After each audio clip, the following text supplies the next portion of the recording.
This video will show you some of the many things the Stoics taught in a way that is clear and useful. As the Stoics say, living in line with your best nature is what the good life means. Some people say that there is no room between you and the best version of yourself, the person you want to be. Thoughts, fears, and problems can't stop you. You have no limits.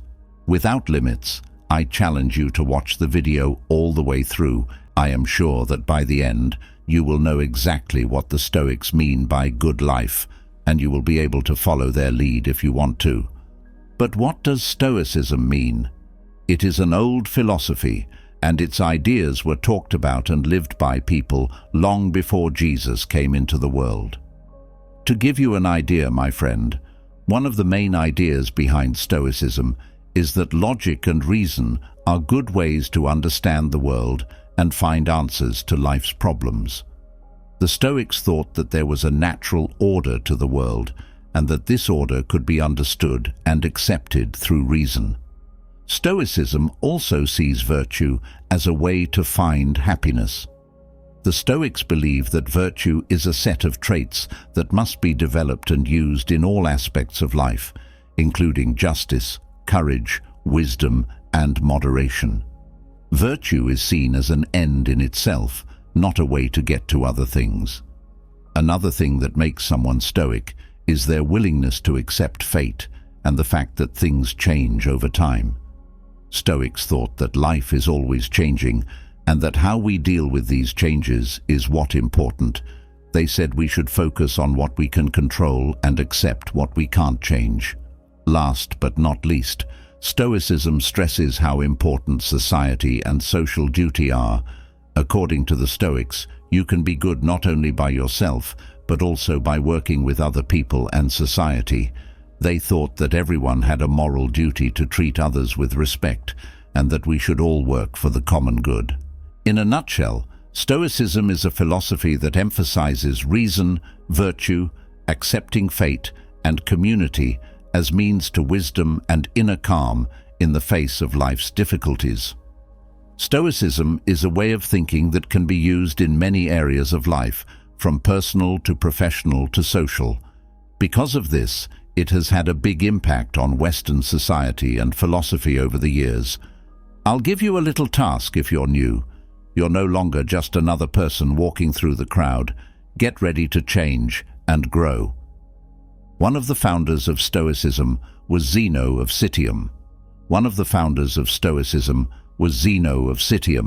A rich trader from the city of Citium in Cyprus. After seeing that his ship had sunk and all of his things were on board, he went to Athens, which was in ancient Greece. People in ancient times thought that Athens was the smartest city in the world, and maybe even in all of history. The philosophy of Socrates and then Crates was introduced to Zeno of Citium there. These things changed Zeno's life in every way. It makes sense that Zeno would start the Stoic school of philosophy after hearing Socrates' lessons. This school lasted for about 300 years. The school as an entity no longer exists, but the Stoic principles live on and are still useful today, 2,000 years later. Remember that the most important minds in the history of Stoic ideas lived in Rome around 150 AD. They were Seneca, Epictetus, and Marcus Aurelius. Stoicism had a big impact on Christianity itself. You can use Stoicism as a way of life. Even though the word operating system is used in jest, we can think of Stoicism as a moral guide for life, since we are not computers, and our world is more complicated than the logic that machines use.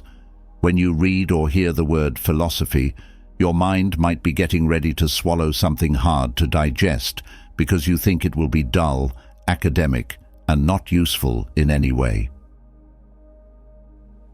Understanding the beginning of the universe and other questions that don't seem to have an answer are just a few of the things that you have to worry about. On top of that, you have all the worries and things that you need to do in your daily life, like working, taking care of your family, telling the government about your income, paying bills, and so on. Do I have it right? In this way, though, Stoic ideas are different from the common view that philosophy is hard to understand and only for smart people. On the contrary, Stoicism was made by regular people for regular people. In this list, we have Cicero, Epictetus, and Marcus Aurelius, who was ruler of Rome for almost 20 years and is known as one of the best leaders of the Old Kingdom. One of the people who helped start the United States of America was George Washington. He is thought to be one of the best leaders and wisest people in history. Nelson Mandela was locked up for 27 years after ending apartheid. Elon Musk is the genius behind companies like SpaceX and Tesla that are changing the world.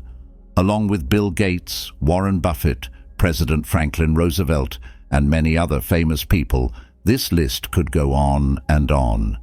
Aside from being successful and traveling, they all use Stoicism as a way of life or philosophy. Now, let's talk about some of the most important ideas in Stoicism. 1. Two kinds of control. Pay attention to what you can manage.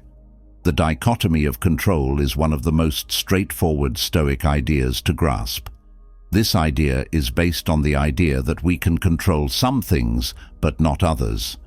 You only need to worry about the things you can control when you put everything you do into these two groups, realizing that you have no control over 99% of the world's events. To give you an example, Epictetus said, "The main task in life is just this, to identify and separate the issues so that I can tell myself clearly which are external, out of my control, and which have to do with actions that I do control. Where should I look for good and evil? Not to things that are outside of my control, but to the choices that I have." The Stoics are very smart about realizing that everything is either outside of or within their control. Epictetus tells us what the dichotomy of control means by saying that we have control over some things, like our thoughts, desires, and actions that are purely personal. On the other hand, we don't have control over things like our bodies, property, health, money, status, or image. Epictetus says that we don't have control over our bodies, which makes it very hard to understand. But you're probably thinking, "But I do have control over my body. It's my body. I can go to the gym, follow a good diet, take care of my general health, eat right, exercise, meditate. All of that is under my control and affects my fitness." And you're right, you do have control over your choices, and those choices will undoubtedly have an effect on the outcome in some way. You are responsible for what you say, but not for what other people understand. Similarly, you are not fully responsible for how your efforts to shape your body turn out. Think about this quote from Epictetus to better understand what it means. "I must die. If it is now, then I will die now. If it is later, then I will have lunch now, since it is lunchtime, and dying I will deal with later." This quote really shows that he had no control over death, but he did have control over lunch. He had no control over death, so he had to worry about what to eat for lunch. No matter how well you take care of your body, you could still get cancer, a heart attack, age faster than you should, or even worse, you would die. You can't stay alive forever. Know that the thoughts you think and the number of vitamins you take each day don't matter. Neither does the amount of exercise you do or the quality of the food you eat. We have no control over what will happen, but we can make choices that might lessen the bad effects of some things that could happen. This is exactly why the Stoics say we shouldn't worry or feel about what will happen. Instead, they say we should focus on our choices and only what we can control. Picture yourself deeply involved in a video game. You are playing on the wrong screen if you don't get the idea behind this dichotomy of control. Controlling the unpredictable is all you can do, but you're looking at the wrong screen. There's no game going on, and you're not even controlling your figure. And when you understand that you can't change the outside world, like the weather, what other people think of you, or even your own health, you stop focusing so much on it 99% of the time. Pay attention to your 1%. That's where your power lies. Remember that you have control over things like your thoughts, feelings, goals, and how you react to the world around you. Although you can't change the weather, you can control how you feel about it. The lies people tell you are out of your control, but you can choose how to respond to them. No matter what you look like, people will lie to you. This is one way that you can't control your image. Other people will lie to you even if you're a good person. But they say those lies, and you decide, it's just a lie. I'm going to keep doing what I'm doing. I'm going to keep acting in accordance with the good that I know I have to do, and that's my character. The archer is a great example that the Stoics used. The best way for a shooter to get ready is to train every day with the best bow and shot. The wind and the target's movement are out of his control once he lets go of the shot. What this means in real life is that you don't need to worry about how that job interview goes, because it's not up to you alone. The person interviewing you might have been in a bad mood, or someone with more experience might be looking for the same job as you. In this case, the answer might not be yes. You should have been more concerned with your technical preparation, choosing your professional qualifications, and smartly planning your strategy before the interview. That way, on the day of the interview, you'll have a better chance of getting that job, getting into that dream college, giving that lecture, and many other things you can do if you really want to.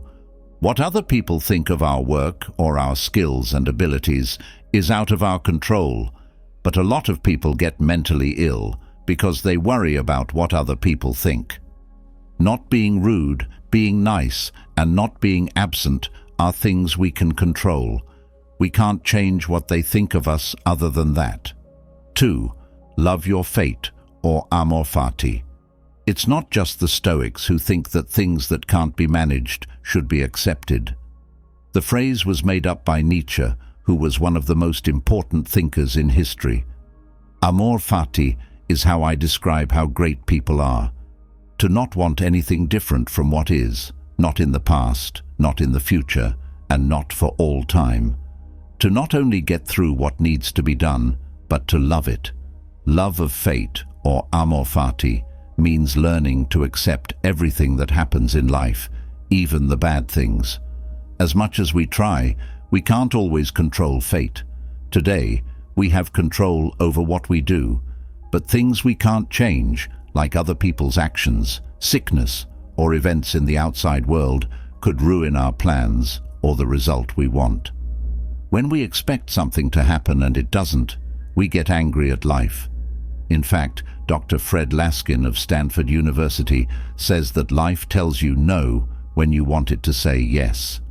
That person used to love me, but now I don't want them to. Someone I wanted to love me didn't love me. I got a no.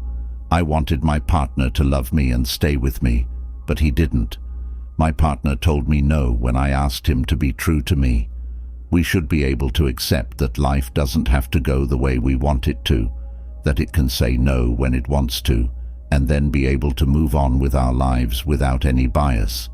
This is what amor fati is all about. That's also amor fati, which means not having any biases about things. You don't have to accept it passively. You have to be ready to give what comes next a chance. In that, you can accept your fate and love it. In more everyday language, it means fully accepting what might happen. It is said that we should accept whatever happens to us. Because you can never control what will happen, you say, I accept it, when bad things occur. You can choose how to deal with it, though. It would be hard to explain the Stoic virtues, a philosophy that grew over more than 2,000 years, in a single video.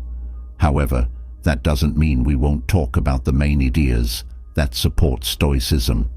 I hope that the lessons you've learned so far have sparked your interest and been the first step toward a better understanding of Stoic philosophy. I'm going to talk about the 4 Stoic virtues now. In fact, the Stoics took on the 4 basic virtues of Greek philosophy. You may have already heard of these 4 virtues in the teachings of the Catholic Church. The Church of Rome first came up with the idea from Plato's works, and St. Ambrose of Milan, St. Augustine of Hippo, and St. Thomas Aquinas, all built on it. As rules or laws, the virtues serve as a spiritual guide. Justice, courage, temperance, and wisdom are the four virtues. Know that for the Stoics, these four cardinal virtues were like a moral code. If they weren't followed, it would be the same as giving up on the main goal of their life, which is to achieve the good life. The Stoic goal of life is to live in harmony with nature. This is what the good life is. It's important that you understand what the Stoics mean by the good life before we move on with our studies. All of ancient Greece's philosophy schools agreed that eudaimonia was the most important thing in life. Think of it as the highest level of happiness or satisfaction that people can reach. A successful, high and harmonious life is what is meant by the term good life. The Stoics gave us a lot of useful advice on how to live a good life. Let's look at how the Stoics put it. To live in line with nature is the goal of life. Stoicism's main idea was to live in harmony with nature. But this phrase needs more explanation because it leaves us wondering what it really means. Epictetus said, "What is man? A rational animal that is subject to death." This makes us wonder what makes us different from wild animals with our rational side. And where else besides sheep and other animals like them? Do not act like a beast, or you will kill the man in you and not reach your full potential. Don't behave like a sheep, or the man inside you will die. How should we behave like sheep? When we act based on our feelings or emotions, or when our actions are random, offensive, or stupid, we are not becoming sheep. What have we destroyed? The power of reason.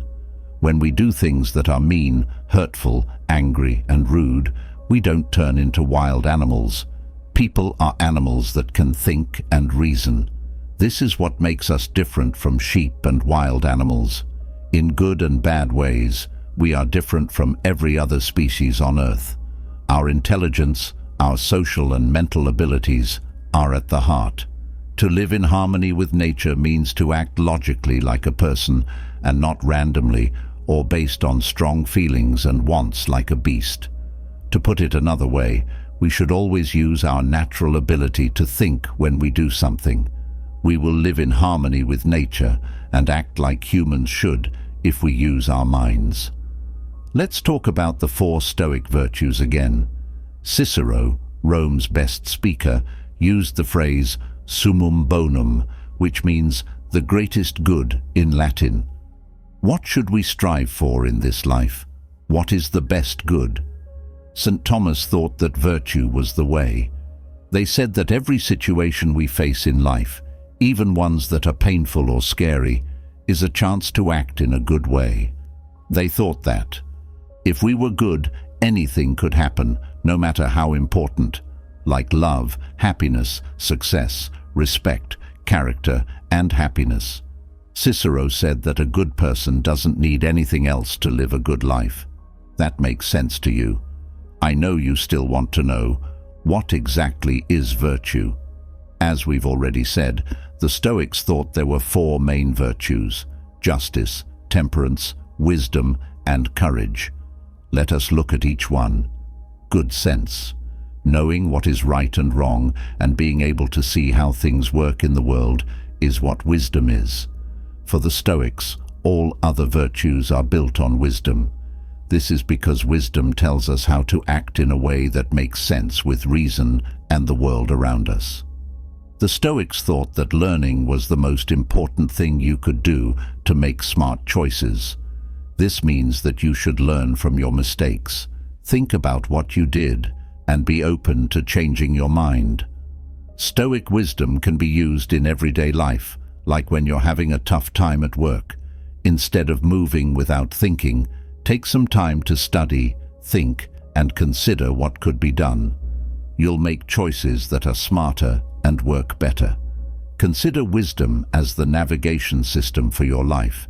You can follow better tracks if it is better tuned and set up. For the Stoics, being wise also means being able to tell the difference between what is important and what is not, and acting logically. To do this, you need to be able to judge things based on facts and data, not just your gut or your feelings. At this point in time, fact and data focus is not just a passing fad in business management, it is a way of creating wisdom. William Shakespeare said, "The fool thinks he is wise, but the wise man knows he is a fool." Have courage. For the Stoics, courage means being able to follow your senses even when things are bad or dangerous. The word reason isn't just there by chance. The Stoics thought that being brave meant taking chances that made sense and were important for us to have a good effect and do the right thing, just as they supported reason as one of the greatest human abilities. Because we are logical, we can face the challenges of life with determination, guided by a higher purpose rather than being pushed by negative emotions like fear or anger. When we talk about courage, we're not just talking about physical bravery. Moral courage means doing the right thing in every situation without fear or nervousness getting in the way. The Stoics thought that courage meant being able to face problems with determination, not fear. Think about times when you had to face the unknown, like when you started a new job, broke up with someone, or said sorry.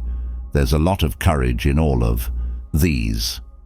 Today, Stoic courage shows up when you face your fears, like public speaking, or when you take action to get past problems, like starting a new project in your life, even though you don't know what will happen. Courage is like the engine that keeps a car moving forward, even when there are problems. Being brave is the most important trait a person can have because it makes all the other traits possible. Think about Aristotle. Lack of anger. Being able to control your emotions and wants and act in a way that is moral and makes sense is called temperance or balance. It is also called self-control and self-mastery. The Stoics believe that temperance is an important trait that helps us live in harmony with nature and find inner peace by avoiding any excess or lack in our daily lives. The Stoics thought that self-control was very important for staying away from extremes. Without getting carried away by fleeting feelings, it is about controlling wants and emotions. By controlling our urges to spend, staying away from too much food and drink, or striking a healthy balance between work and play, temperance can be practiced in our daily lives. It keeps our lives in order and keeps us from having doubts later on. The brakes on a car keep it under control and stop it from going too fast, which is analogous to temperance. You have power over your mind, not over external events. Realize this, and you will find strength. Marcus Aurelius said, "Fair play." Being able to treat everyone equally and fairly with respect is a trait of justice.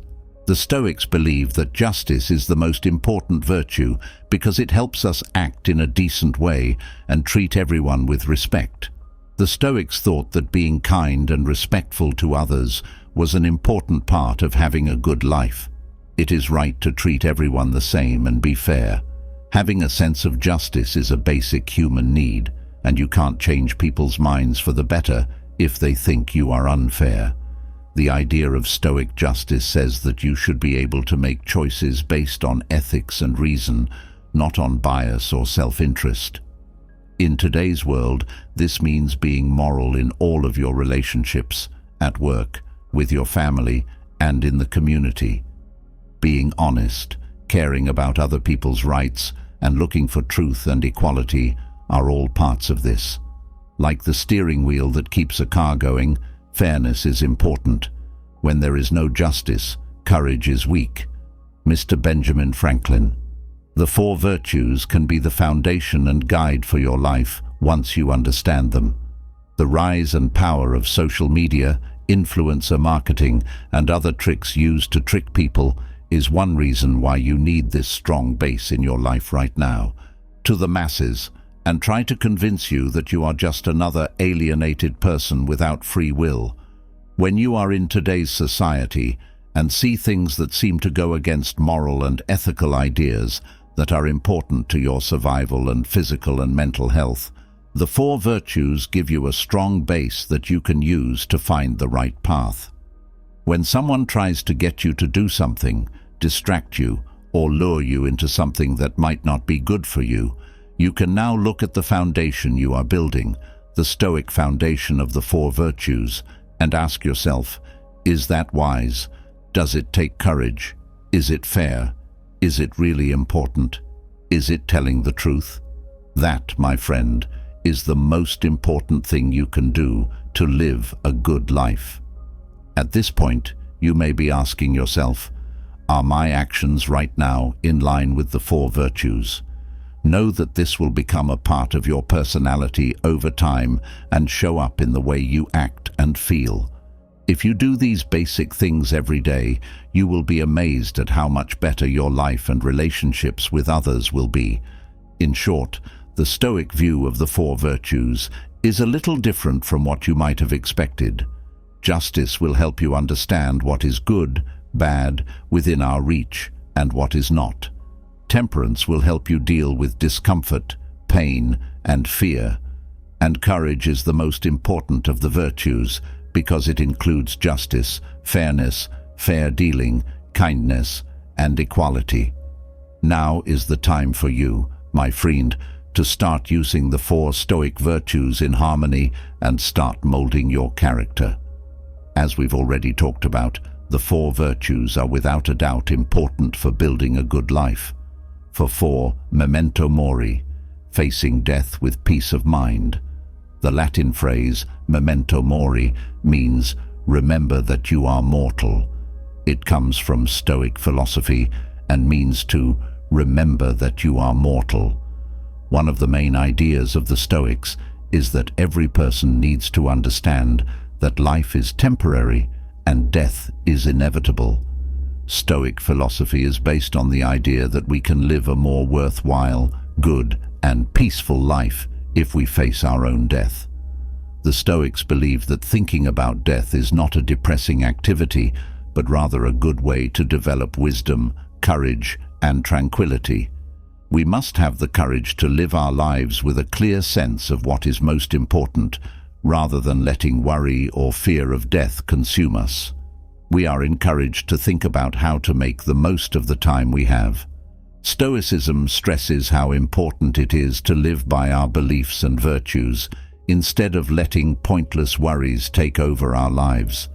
The practice of Memento Mori is a steady warning that our lives are short and that we should appreciate every moment and strive for moral greatness and personal growth.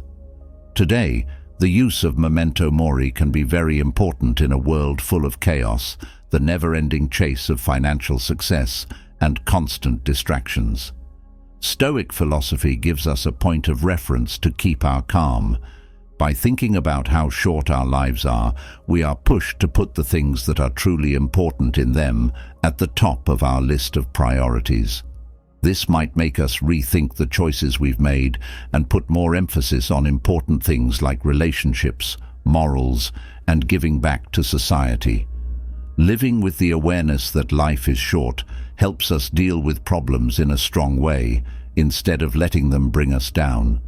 We can work on getting the courage to face them head-on and keep going. Appreciation of the present. The keepsake helps us remember to enjoy the present. We never know how much time we have left, so we should be thankful for the little things in life and enjoy them. Material detachment. Stoicism also teaches us not to get too connected to material things because they are transient. This doesn't mean turning away from wealth, but it does mean keeping a good balance between the spiritual and the material. As the Stoics say, a life well lived is one that is lived with ethics.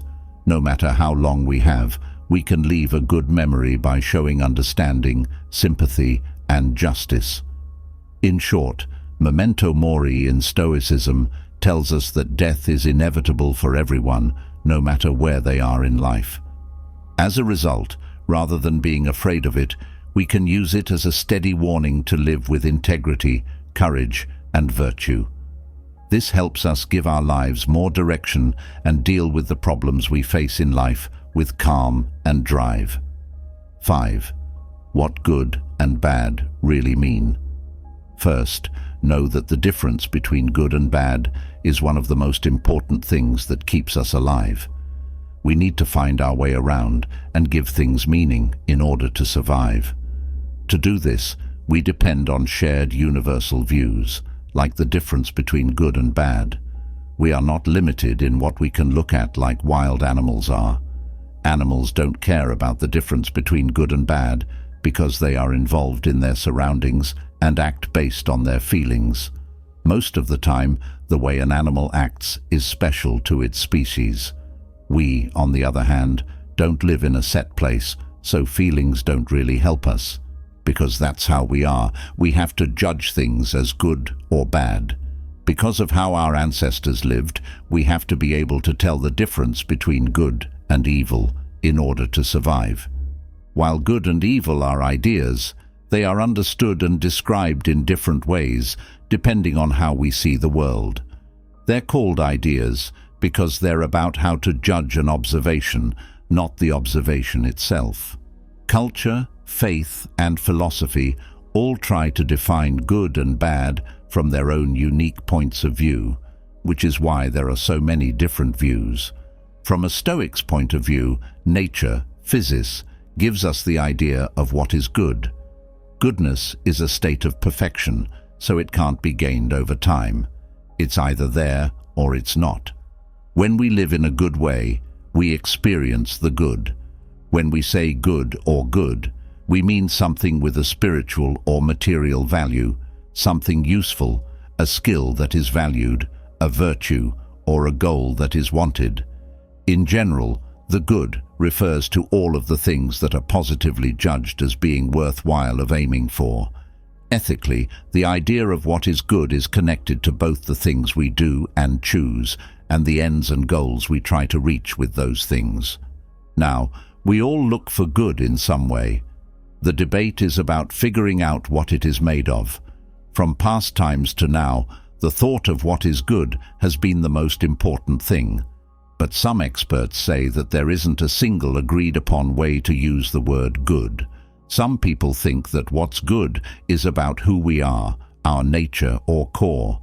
Some people think that both good and evil are made by people and don't exist in nature as real, physical things. To put it another way, our ideas.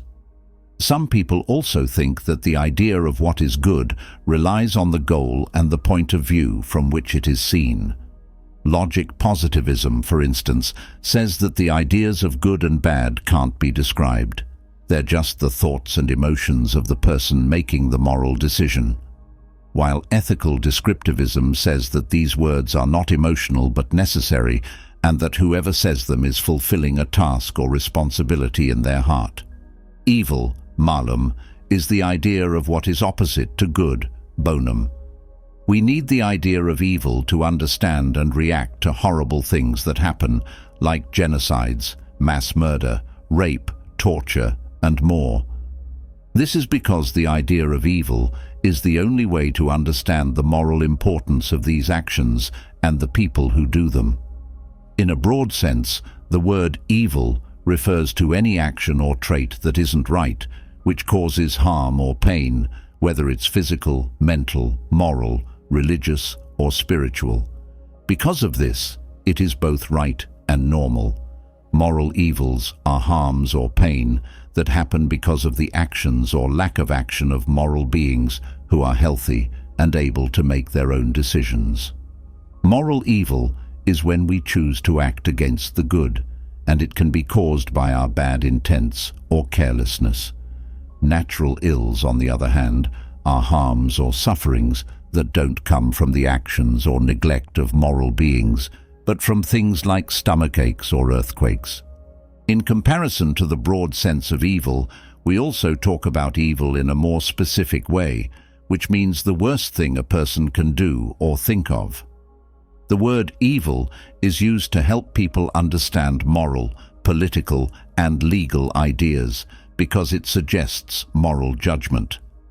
Let us use real-life cases to show that having power and money might not always be a good thing.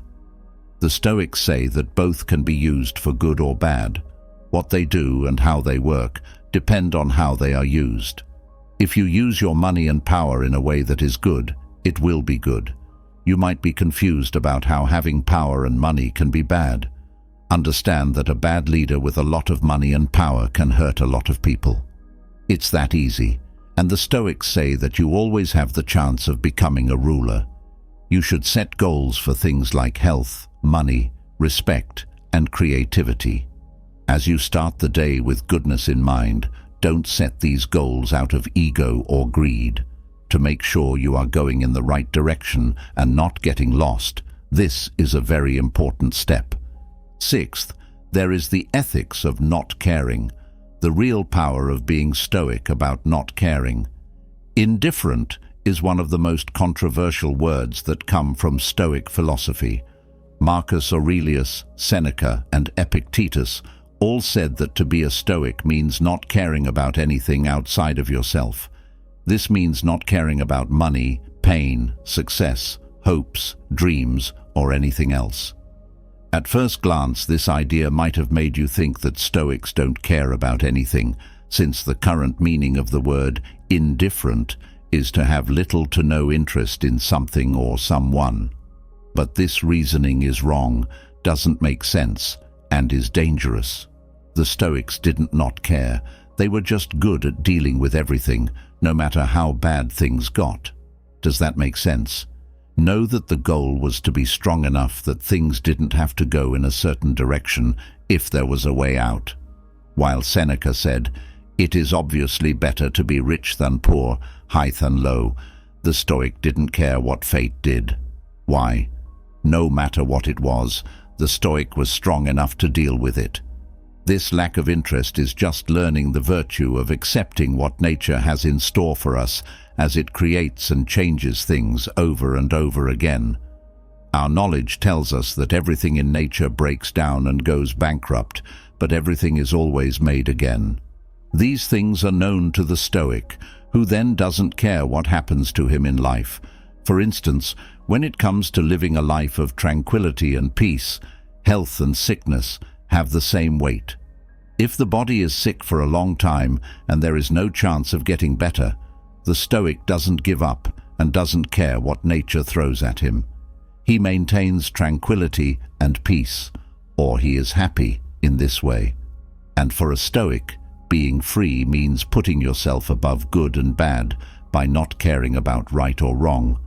A Stoic gains the virtue of neutrality by following the moral law of duty, which means following nature's rules without wanting to change its necessary paths and respecting its own goals, which are often mysterious and go against what people want. To show this kind of indifference is to freely and properly join in with what nature does. It means to live a life that makes sense and is in harmony with nature. Finally, this saying sums up the virtue of Stoic indifference. Do not wish that what happens happens as you wish, but wish that what happens happens as it happens, and you will be happy. Epictetus. 7. How your mind can change the world around you. Realizing that our ideas make our world is the last Stoic rule for a good life that we will talk about. We have no control over how the world turns out, and it's often wrong. However, we can pick the frames through which we see it. It's like putting on colored glasses. Everything will look dark and bad if you wear blue glasses. If you change how you look at things, you will see things differently. Your world is not shaped by outside events, but by how you see them. It is not the events that bother us, but our thoughts about them, Epictetus said. The yellow car thing is an example. When we pay attention to something, we see it everywhere. If you walk into a room and try to find blue things, you will miss the red ones because you are focused on the blue ones. This is also true in real life. There is inspiration in everything in life if you look at it with an open mind. When you change your view, you change how you see the world.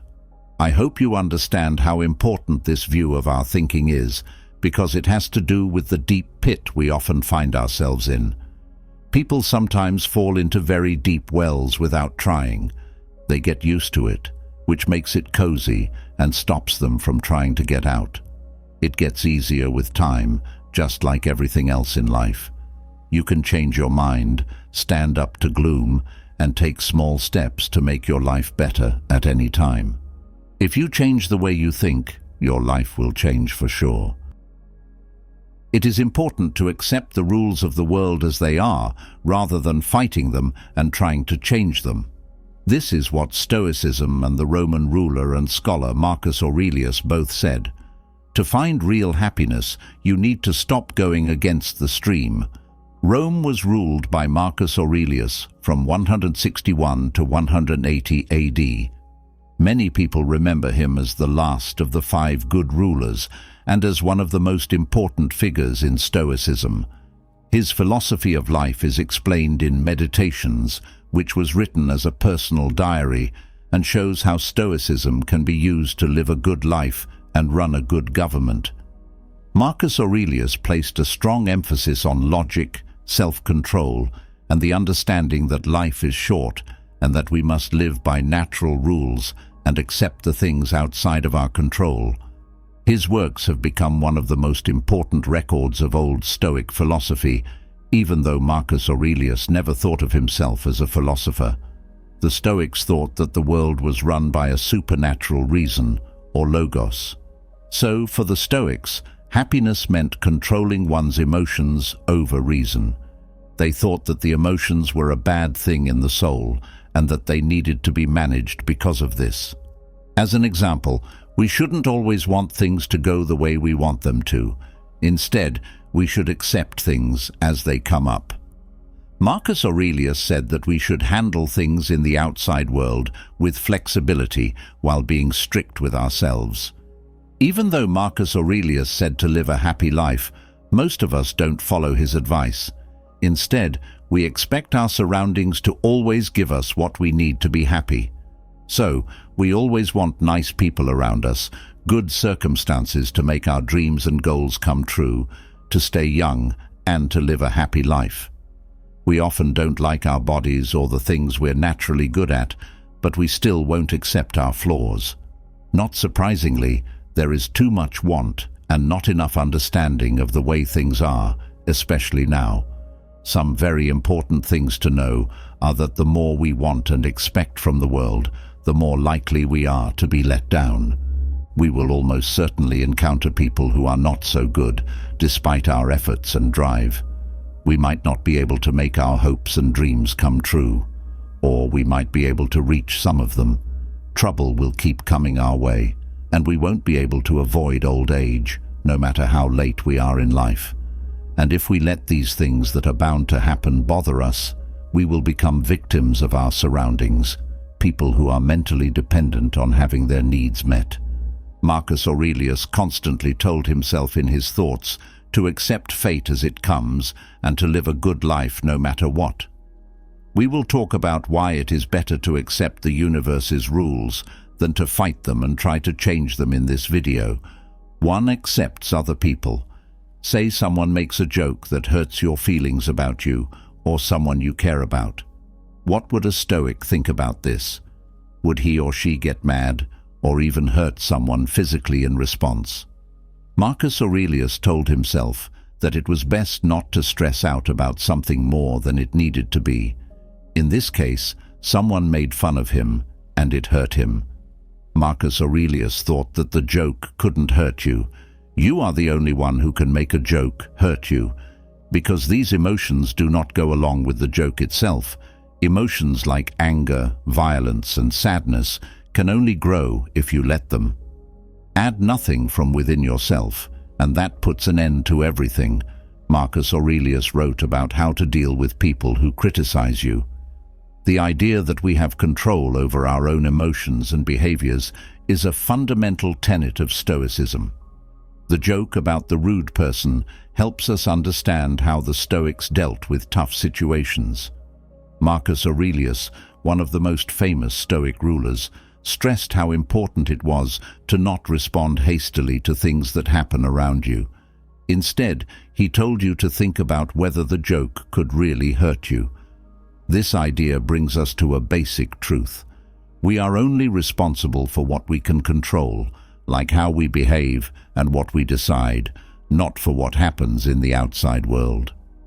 Epictetus tells us to be sarcastic when someone says bad things about us. He says, if someone tells you that someone speaks badly of you, don't defend yourself for what was said about you. Instead say, that person ignores my other faults.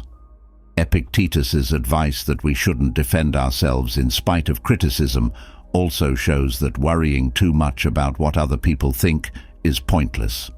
This doesn't mean we shouldn't care about what other people think, though. It just means we should choose how to react and not let other people control our emotions. Dealing with other people means dealing with things that you can't plan for or control. Some people are moral and good, while others are bad and not moral. There are people who are helpful and work hard, and people who are lazy and careless. Some people like to live in peace and treat others with respect, while others are quick to use violence and look out for the weakest. Marcus Aurelius stressed that everyone has the same basic human nature, even if they are cocky, ungrateful, dishonest, or rude. This same human nature is made up of a variety of traits, whether they are physical, like beauty and ugliness, or psychological, like courage and timidity. Marcus Aurelius gave us the courage to accept people for what they are and not get upset when bad things happen to them.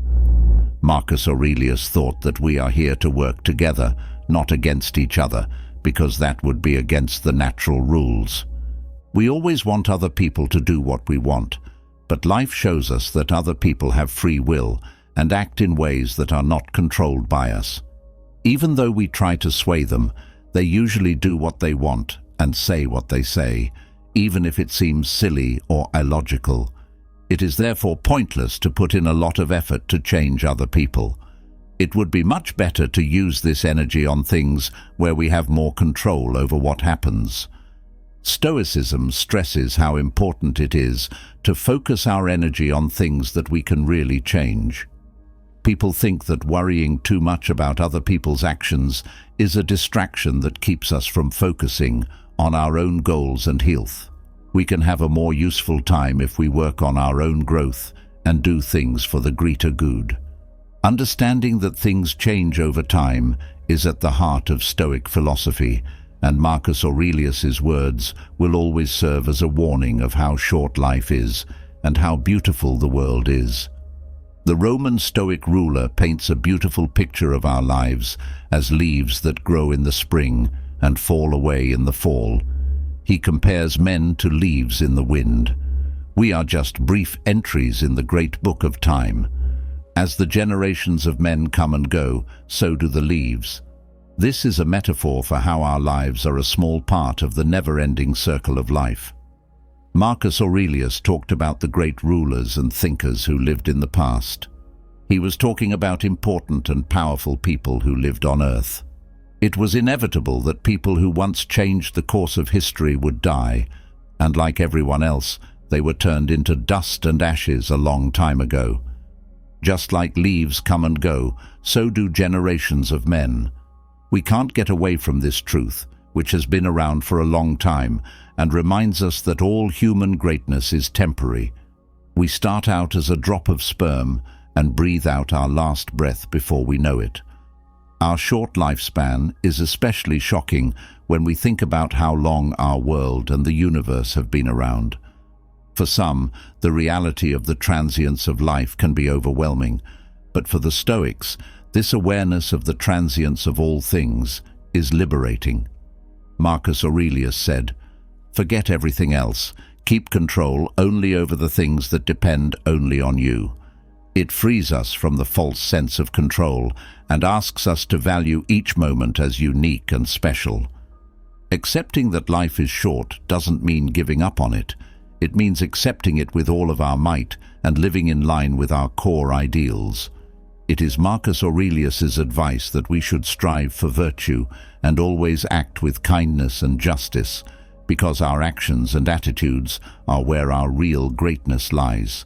Stoic philosophy, which stresses self-discipline, self-control, and peaceful acceptance of things we can't change, can help us find inner peace and happiness in a world that is always changing and being unsure.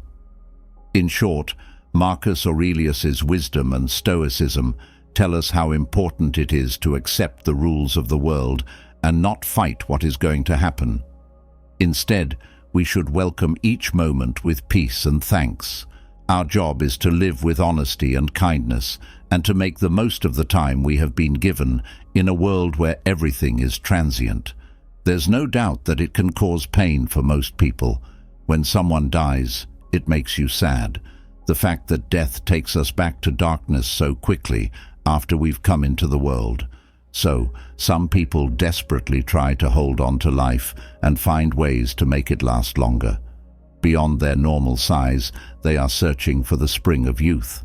All of these efforts to go against nature are pointless because we are only given a short time, and most of that time is spent decaying. Instead of being angry about how short everything is, we can learn to enjoy the present, value what's important, and look for meaning in our short time here. Even though many people find it hard to accept that everything ends and that it will happen sooner or later, there is a good thing about the fact that everything is temporary. It makes us think about how nothing lasts and nothing is worth living for. As an example, Marcus Aurelius wrote, "But see how soon we are all forgotten, thanks to the infinite abyss of time that swallows up everything. Imagine the people who praise us, how sudden and random they are. Imagine the space of all those clapping hands. Then you will see how small the area is where everything happens. The whole earth is a point in the universe, in the cosmos, and much of it is empty." End of Q. It makes us value the time we have left more and worry less about small things, the more we perceive how brief and small our lives are. From a Stoic point of view, the fact that life is short is another reason not to waste time. At this very time, you can do anything you want. Philosophers of Stoicism say that we shouldn't see change as a bad thing, but as a chance to live more intentionally, to enjoy each moment, and to find peace in knowing that we are all connected to a bigger story that goes beyond our own time. Though people may wish that bad things would never happen, no matter how hard they try to stop them and how well their plans go, we all have to face the fact that bad things will happen to everyone. Adversity, difficulty, and pain are all a part of life. If we fight against them, we will feel both the bad luck and the sadness when we happen to run into them. It happens all the time, even though we wish it would never happen. People are always trying to stop bad things from happening to them against fate. That's how we get sick, lose money, or find rainy, cloudy weather when we thought it would be sunny. It's easy to spend our whole lives moaning and hoping that something better will happen soon. Marcus Aurelius, the Roman Stoic ruler, tells us to stop thinking this way and think more wisely. He advises us to pray for the courage and fortitude to deal with the difficulties that may come, rather than for a life free of bad luck. In Stoic philosophy, there is a basic idea called the dichotomy of control, which says that we have some control over some things and not over others. As a result, it makes sense to focus on the things we can change. As Marcus Aurelius put it, then, is it not better to do what depends on you as a free man than to be passively controlled by what does not depend on you as a slave or a beggar? So it makes sense to work on the things we can change instead of letting our conditions control us. You give up control of your life and become a slave to fate when you let outside events determine your happiness. Let's say you're always afraid your partner will leave you. You do everything you can to keep them by your side, but it won't help. All the work and pain you put yourself through will be for nothing. You need to understand that everything that happens is just the way the universe is and is out of our control. The Stoics say that we should accept life's events, no matter how terrible they may seem, as parts of divine providence or nature, and focus on how we react to them instead of thinking that the gods are planning them. As an example, the end of a relationship is part of heavenly providence. There is nothing we can do to stop it from happening. We can't control what our love partner does, but we can work on ourselves to make our minds strong enough to handle a possible breakup. When someone we care about leaves our lives, we can't stop them. We can learn to accept what happens to us, though, and we can even wish for things to happen because of something we do. No matter how much divine fate wants to hurt us, it won't be able to if we accept bad luck. When we worry about what might or might not happen in our lives all the time, we lose control when things change. The Stoics say that we shouldn't blame the gods or think that life is planned by them. Instead, they say that we should accept life as it is, as part of the natural order of the world. When bad things happen in life, they tell us to pay attention to how we handle them. So, if we learn to accept bad luck and become mentally strong, we can handle the ups and downs of fate. Our inner strength gives us the courage and peace to face any task, no matter what divine guidance has in store for us. Stoic philosophy gives us not only a way to deal with life's problems, but also a way to find real freedom and inner peace, no matter what life throws at us. Nature always wants things to change, because that's how everything starts and nothing stays the same. Not only does everything around us change, but so do we. Just think about how our cells are always dividing and making new ones until we die. Marcus Aurelius said that change is normal and good for everyone in the long run. We could say that the changes we see are like how our bodies are always getting rid of old parts and putting in new ones, something that might be bad for the parts, but good for the body as a whole. Similarly, our environment does long-term self-maintenance by changing old parts with new ones and always looking for the best conditions. Marcus Aurelius said that this is how nature's plan works, and we should accept it because it leads to the world's good health, as well as to happiness and wealth. But change is not the same as the idea of transience we talked about earlier. There is more to change than just the fact that things are temporary. Change is the whole process by which things become different. The world is always changing because it never stays in one place. Things that don't change, like a calm scenery or a rock sitting firmly in the waves, are still changing, even if it's very slowly and not as noticeable as, say, how our lips move when we talk or how a runner's stance changes. One type of living thing that comes and goes in 24 hours is called fleeting. Another type is the maybug. Some, like the glass sponge, live for over 10,000 years. Planets are the easiest example because they usually last for billions of years. Things like these will end one day, though. All of them were made by change, and change also takes them away. Our world and even life itself would not exist without change. As Marcus Aurelius put it, the world is nothing but change. But strangely, we are afraid of change even though we were born into it. Things, people, events, and ideas that many people hold on to in the hopes that they will never change or stay the same. But the change they are so scared of is already happening, and soon they will be able to see it with their own eyes. A storm is coming when the sun is out. Even though it's still summer, fall is already here. Keeping things the same is like holding on to water and hope it doesn't get too bad. Some of the things that are here now are already gone. The world is always changing and shifting, just like time is always moving forward and changing forever. We are in a river that is always moving. Accept your nature. A lot of people find it hard to accept things about themselves that are just the way they are, like how they look, their physical flaws, or even the fact that they will age and die. Marcus Aurelius, on the other hand, found the courage to accept his body's limitations and to be happy with his days. It was also important for him to remember the nature of the world and how he fits into it. He told himself that he was a part of nature and had to live in harmony with it. Some people are smarter than others, and some have better bodies. There are some ways to change our bodies, but in the end, we can only do what our bodies can do.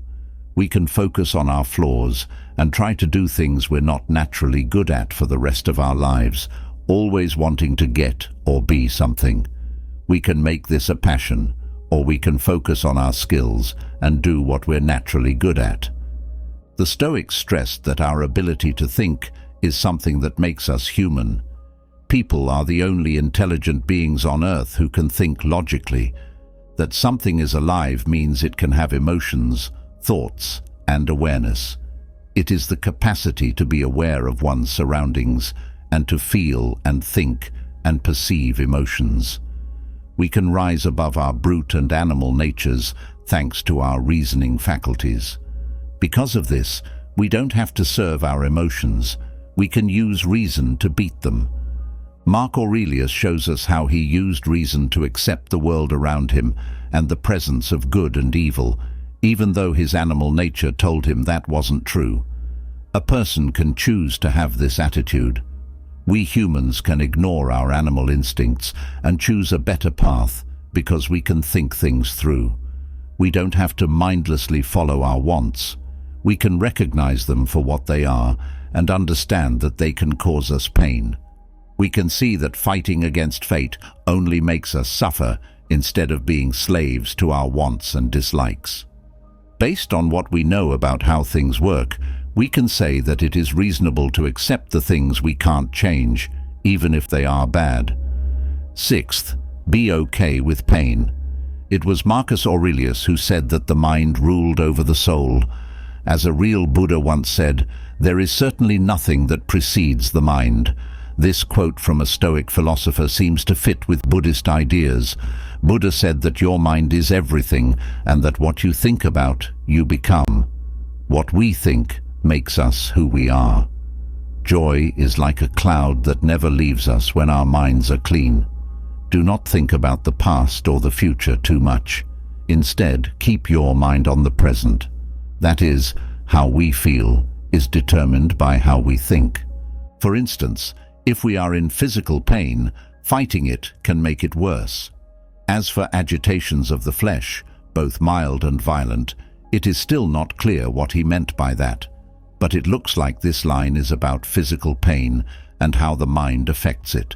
For instance, most people are scared of the thought of getting hurt, and we do everything we can to escape that pain.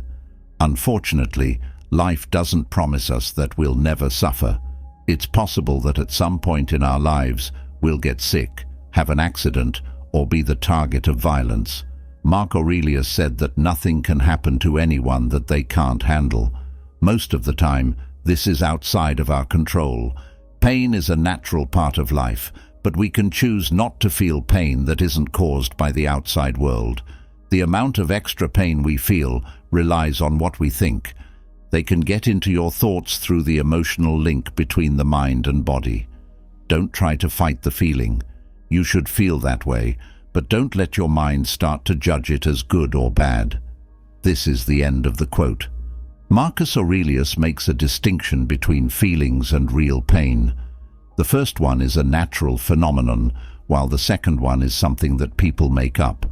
In this case, we could say that the feeling of pain is not necessarily suffering if we don't think of it as something bad, and instead see it as a normal thing that is neither good nor bad. Then, pain will be seen as something bad that can't be avoided. Some people say that pain is bad enough as it is, so why make it worse? Marcus Aurelius wrote about agitations of the flesh, but his ideas can be used to explain other kinds of pain as well. It's not the attack itself that hurts us, but how we think about it. The things we judge are based on what we believe. People will get angry when they insult us if they think that no one has the right to do so. We are less likely to feel hurt by insults if we believe that they are a normal part of interacting with other people and that we have no control over what they do or say. It was Marcus Aurelius who said that we don't find evil in people's minds or in the way the world changes. We find it in how we can see it. Seventh, be okay with the way things are. Don't try to change things that can't be changed. Some people seem to be affected by almost everything they see, including the news, their neighbors' problems, or what goes on at work, and they live in constant battle with the world around them.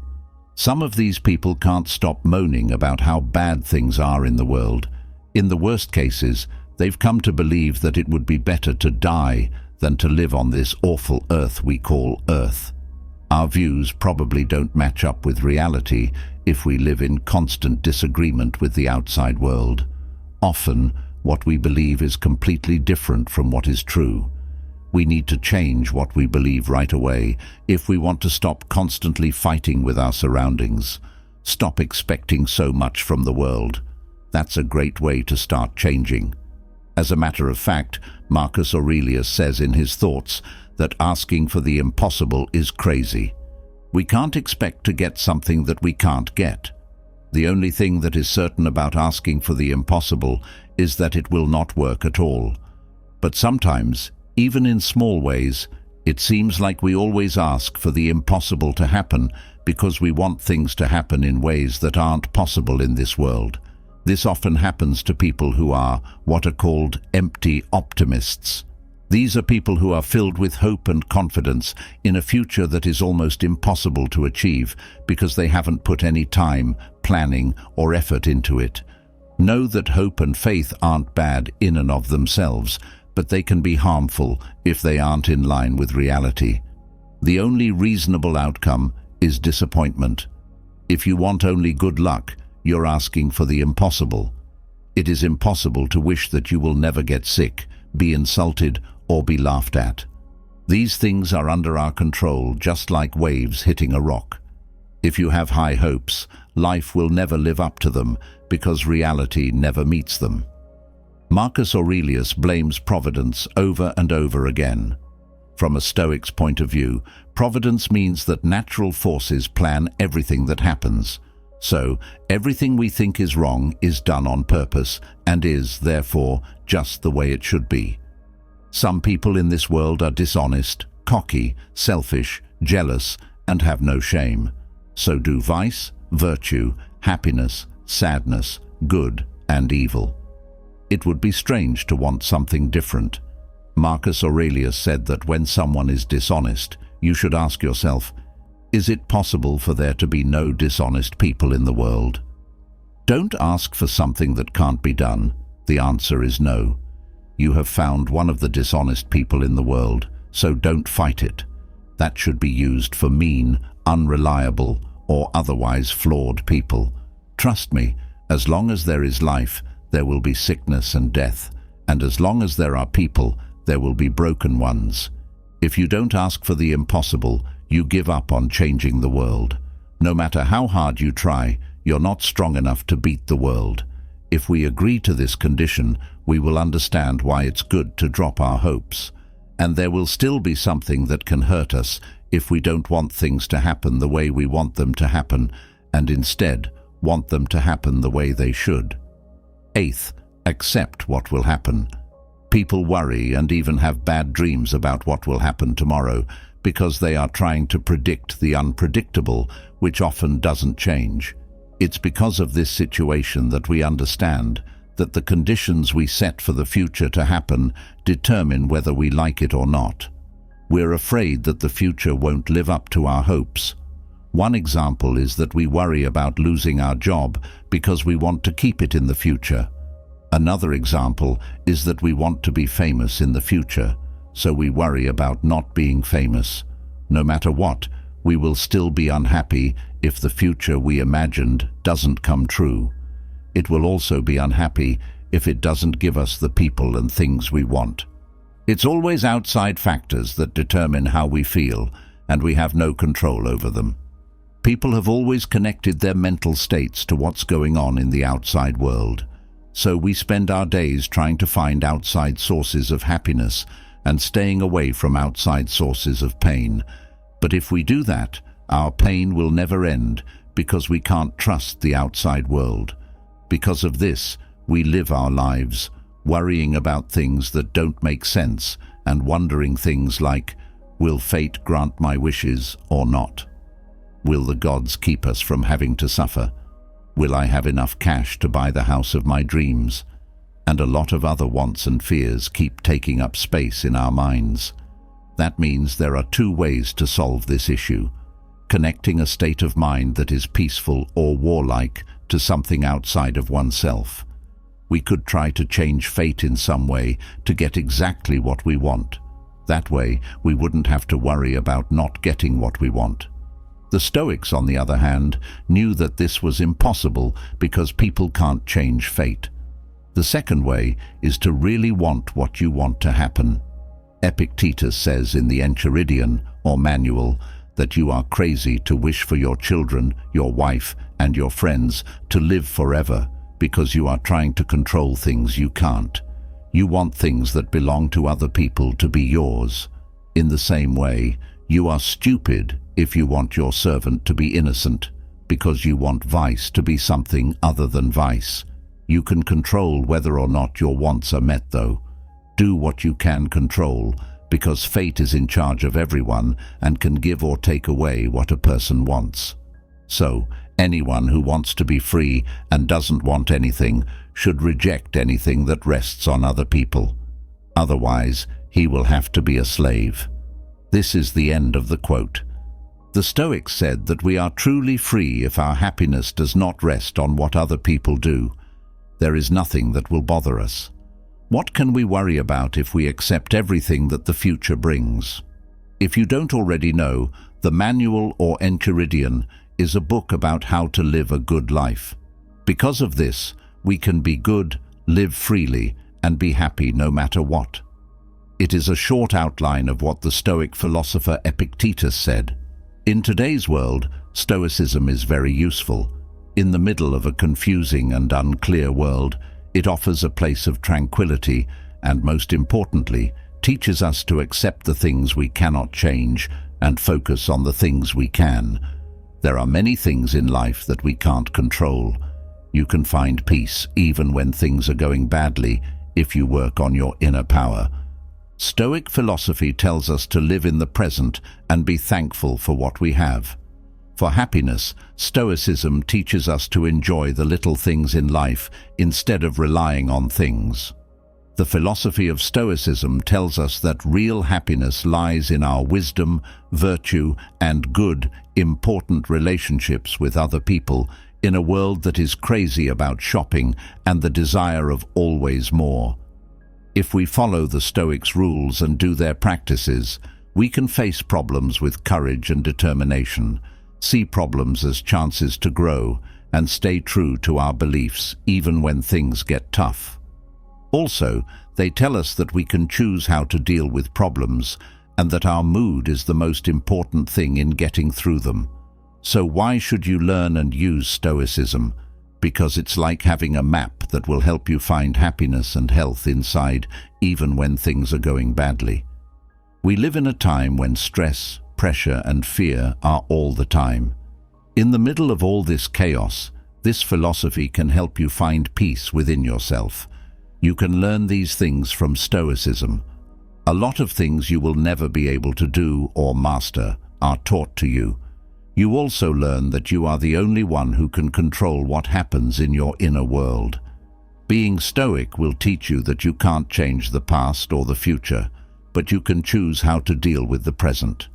It takes courage to be thankful for the little things in life and to find beauty in them. Finding happiness in what you already have is another benefit. It frees you from the constant chase of success and material things. Stoicism will give you the strength to face problems with courage when things are difficult. You will be able to get through hard times and stay true to your values. You will learn to see problems as opportunities to learn and not let them beat you. Also, what you're learning will make you more kind and humble. This is a balm for you and everyone else in a world where people are being separated and treated badly. We are all from the same species and are going in the same direction.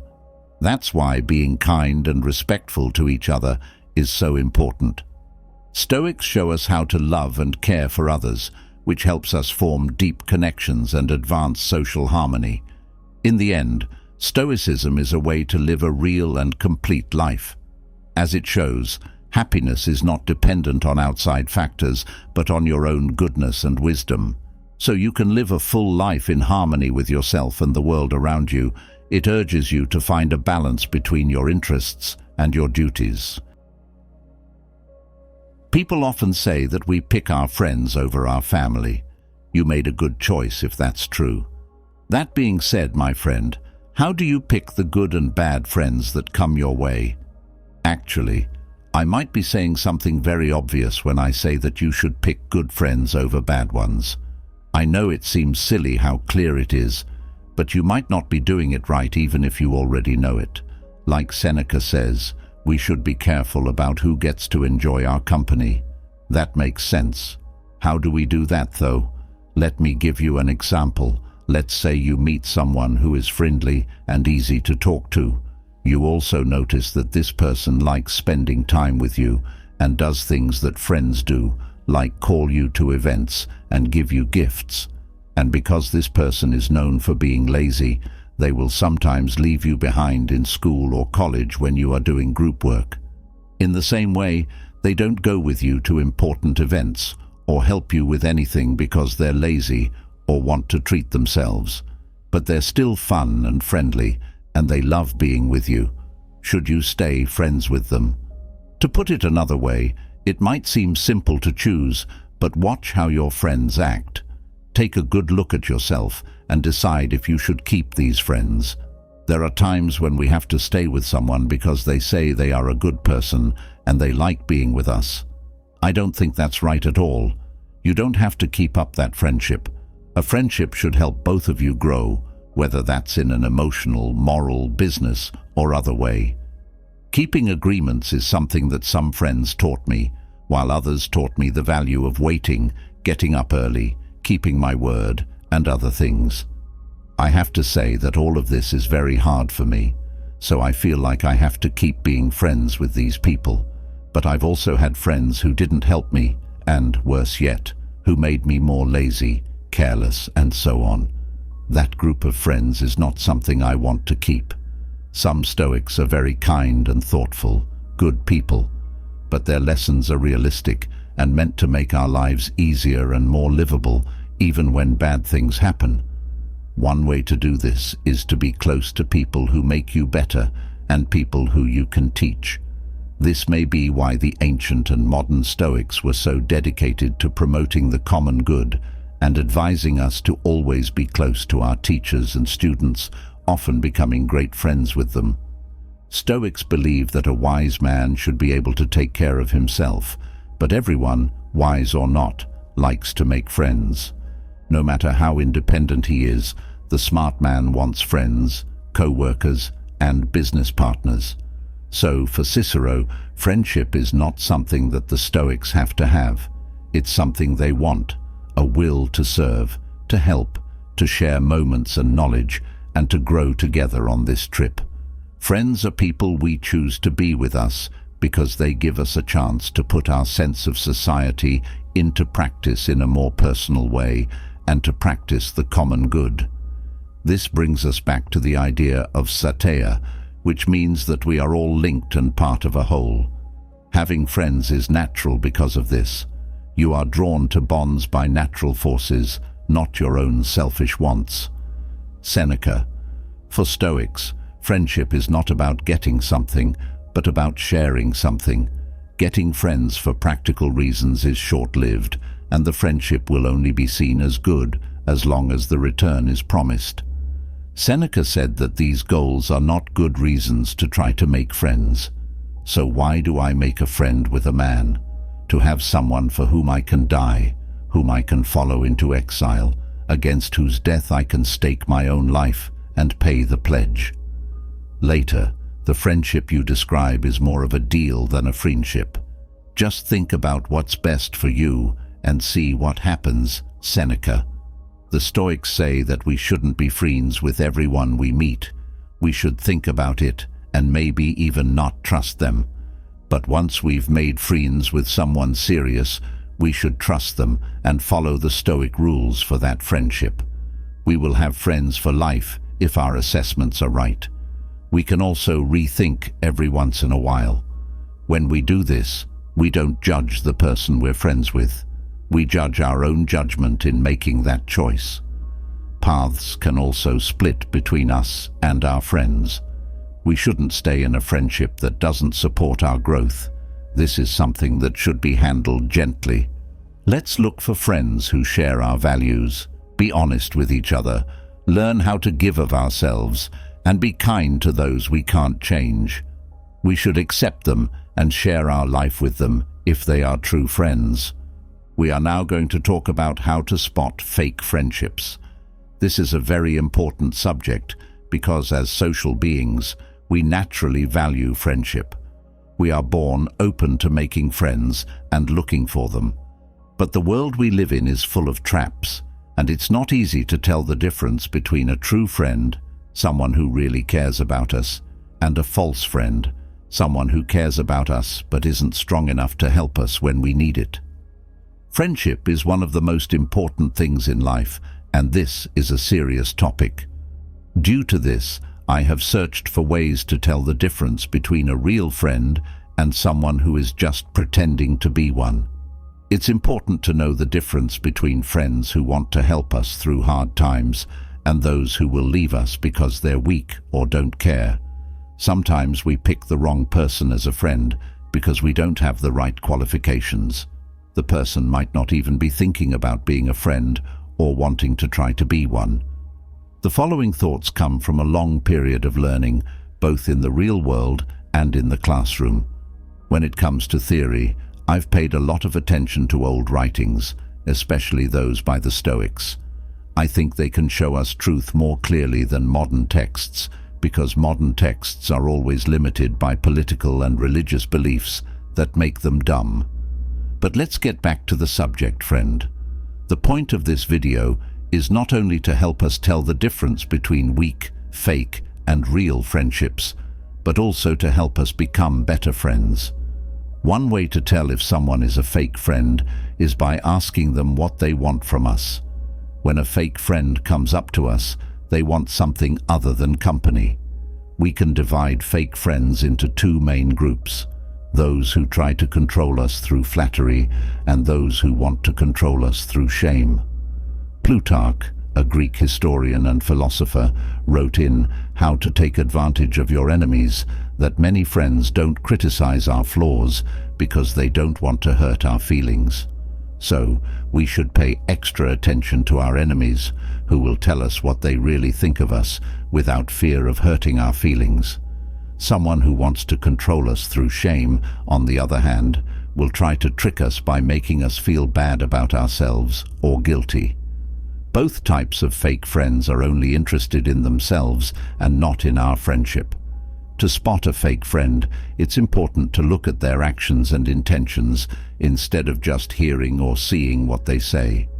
Genuine love, a desire to help and support each other through hard times, and mutual respect and loyalty are what make a friendship real. We need to be willing to hear these complaints and use them to improve our work and get rid of the problems that were pointed out. We should also encourage our friends to do the same. That's why we need to practice the Socratic state of ignorance. We need to be aware that all human wisdom is unstable and that what we know isn't even close to what the world knows. The flatterer is hard to spot because they wrongly make us feel better about ourselves by turning our flaws into virtues and making our virtues stronger. Such people are called concordinos because they agree with everything we say and act like they have the same thoughts and feelings as us. When people praise us or agree with us, we should be careful of the happiness we feel. To tell the difference between real and fake praise, we need to be skeptical of these signs. In his Enchiridion, or Guide, Epictetus makes this very clear. He doesn't criticize, blame, or complain about anyone. He also doesn't say anything about himself, like what he knows or who he is. He criticizes himself when something gets in the way of him doing something. When someone compliments him, he laughs at that person. He doesn't protect himself when someone says bad things about him. He lives like a sick person, being careful not to move a hurt part until it's fully healed. He gets rid of all desires and only hates things that go against humanity's natural tasks. To do everything, he uses the quelled urge. It doesn't care if it looks stupid or clueless. He keeps himself safe like an enemy who is planning to hurt you. The cunning enemy that Epictetus talks about is our pride and love of ourselves, which keeps us from seeing who we really are. Again, the Socratic state of unknowing is very helpful in this case. We need to understand that we don't really know anything, and that anyone who flatters us is not seeing things the way they really are, even if they mean well. This will help us look into those who praise us more clearly to try to figure out what they really want. Also, acts of love are often fake and a sign of betrayal. Remember that a kiss betrayed Christ. 3. On bad friendships. Now, let's look at how weak friendships work. An old saying from the 4th century BC Greek poet Praxilla says, "Friend Admetus, learn history. Try to know the brave, stay away from the cowardly, for cowards have little gratitude." The word admeto means indomitable, and in Greek mythology, he is a king of the beasts in the city of Thessaly. Admetus was an Argonaut and took part in the hunt for boars in Caledonia. The gods let him come back from Hades after he died, as long as he could find someone to take his place. Only the man he loved, Alceste, was willing to save him. When Admeto woke up, he found out that in order for Alceste to come back, someone had to take her place in Hades. His old father wasn't ready to help him, though. The old text tells us a harsh truth. There are times when someone really cares about us as friends, but if his personality is fearful, he won't be able to help us through a tough time because fear will speak louder. Because of this, we should check to see which of our friends are controlled by fear, because we will not be able to count on them when things get tough. You find true friends by what they do, not what they say. What people do, not what they say, tells us who our real friends are. People who really help us in our everyday lives, and when we're having a hard time. When we look at things this way, we learn that many of the people we barely notice are actually our friends, while many of the people we think of as friends are actually fake friends or don't care about us in our daily lives. Our friends are those who support us in our work, who prepare food with us, go shopping with us, clean the house with us, are always with us, support us when things go wrong, and stand by our side when our enemies enter our life. As Aristotle wrote in the philosophical work Nicomachean Ethics, this means getting through hard times and being angry with us for a long time, as long as it takes for a bag of salt to run out in a house. That is, time and hardship can make affectionate bonds stronger, but they can also weaken and break. That being said, people who have never lived with us, been with us more than a few times, or don't share our reality or day-to-day life are our colleagues, but we shouldn't mistake them for our true friends. Other people, co-workers, acquaintances, neighbors, and passers-by should be seen for what they really are. Our fellow humans, who often have less in common with us than other animals or trees, but who we should still treat with respect. Romantic dream is another type of illusion that keeps us from telling the difference between real and fake friends. This is when we think that someone loves us because of something about us that makes us unique from other people. This is a lie, because we are not unique or unreplaceable. We are all of us. And as Roman ruler and philosopher Marcus Aurelius said, "Soon we will forget everything, and soon everyone will forget us." Take a look at the present moment. Tomorrow, we will definitely be a picture on someone's table. After that, not even that. There are a lot of religious people who think that emotional bonds are spiritual things because they are made between unique people and bonds make people unique. According to the Stoics, relationships start between mothers and girls, then within the family, and finally between people who share ideas and works. Our family. We need to be very clear about the difference between real and fake friends, but we shouldn't keep anyone from feeling the love of friendship. In real life, Stoics think that bonds of love can reach all people. This is something we will never understand, but we must keep the way open for people so they can join the group. Let's think about the idea that real friendship between people is just living together, working together, and helping each other. It's not true that some people deserve our help and support more than others because of a claimed magical love or because of their religion, ideology, or views that make them stand out. Every person deserves our friendship and help in the same way. Let's start with the people closest to us, your town, your home, and your friends. Have faith. The universe is full of people and things. Caesar Marcus Aurelius, a Stoic thinker, told us that we should take care of ourselves and not depend on other people. Marcus Aurelius had to do this because all of his close friends had died around 160 AD. The supreme good does not require any practical assistance from outside. It develops at home and arises entirely within oneself. Seneca also tells us that this is why, despite being self-sufficient, he still needs friends and desires as many as possible, but not in order to live happily. If good people look for any part of themselves outside of themselves, they let luck play with them. The wisdom of Stoicism comes from Seneca's Letters to Lucilius. For us, it's just a thought that helps us, not something that we've fully reached. The guide stops at some ports, just like when following a directing star. They don't have to keep following the star forever. Using Seneca's quote to describe all people, we can say that even though we are naturally drawn to love and friendship, these things aren't always within our reach. In this case, we need to remember that we are cosmic people and are part of this big cosmic group by birth, no matter what we do. So, we are related to the dogs, the birds, the trees, the mountains, and everything else.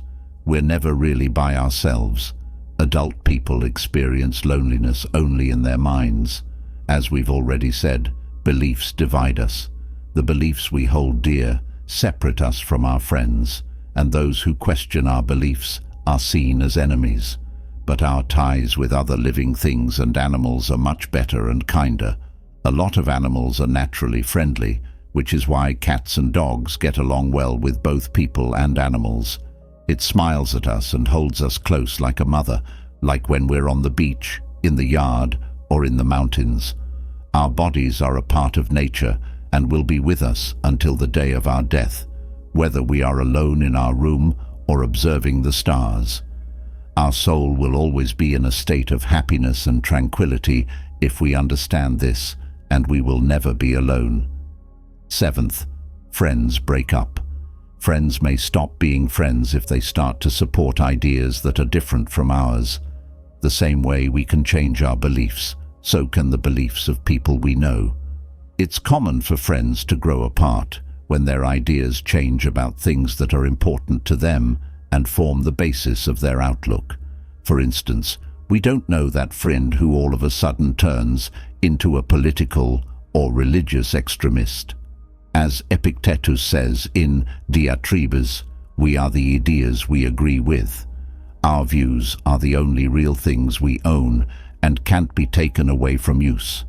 It is normal for friendships to end in these situations. This is not a tragedy, it is a fact of life. Everything in the universe ends. Still, it's normal to feel sad when relationships end, but time and thought will help us get over it. That means we need to move on and make new friends. But we shouldn't believe everything above just because it says it. People are flawed, and most of the time, interactions between people are uncertain, except for those between parents and children. That is to say, no friendship is perfect, and we may sometimes make a friend look good or make them look bad. When we are very passionate about something, we might get lost and not know how to value a friend at that time. We might also let them down by making a mistake or being weak. This video's goal is not only to help us tell the difference between weak, fake, and real friendships, but also to show us how to become better friends. When we want to make our friends happy, we sometimes give them too many praises. Epictetus, on the other hand, writes in his work that the real wise person doesn't praise anyone. This means he doesn't get caught up in being fancy to make other people happy. Instead, he looks for the right words to say what he really feels about something. For instance, it's not true to say that a book is special. It's better to say that it is original, important, and relevant. We don't just praise it. We say what we really think this way. The same goes for feedback. For example, why not carefully point out what's wrong with a piece of writing so the author can fix it? According to the above factors, we must first look at how often something is said. Is someone praised all the time? Is someone being abused all the time? Does someone let us down over and over again? On the other hand, good friendships can start with any kind of interest, business, sexual, or social. No matter what the situation is, a natural draw can happen, and not every friendship has to be a friendship with a capital letter. We could say that Epictetus, unlike the classics, started to question this idea of the perfect friendship between the Greeks and the Romans. Epictetus seems to stress that all people love each other a lot when he talks about the feast that is social life in his work, Diatribes. Don't look for the perfect friends. Instead, look around you to find the real ones. Not good words, but deeds, attention, and daily care show that they are genuine. The clear situations, the breaking points, are what break up ties. These points may become clear after a long string of signs that we usually ignore but can't stand anymore, or they may become clear all of a sudden when we're being teased and our jaw drops. There is a chance that we have lost our friend. Vinicius wrote a beautiful poem called Suddenly that spoke of the same moment. Laughter turned to tears that were quiet and as white as mist. Foam came from lips that were joined together, and shock came from open hands. Suddenly, the wind blew out of the quiet, and the last light went out from the eyes. Passion turned into presentiment, and drama grew out of the still moment. Almost all of a sudden, he started to feel sad, and the lonely became happy, the close friend became far away, and life turned into a traveling journey.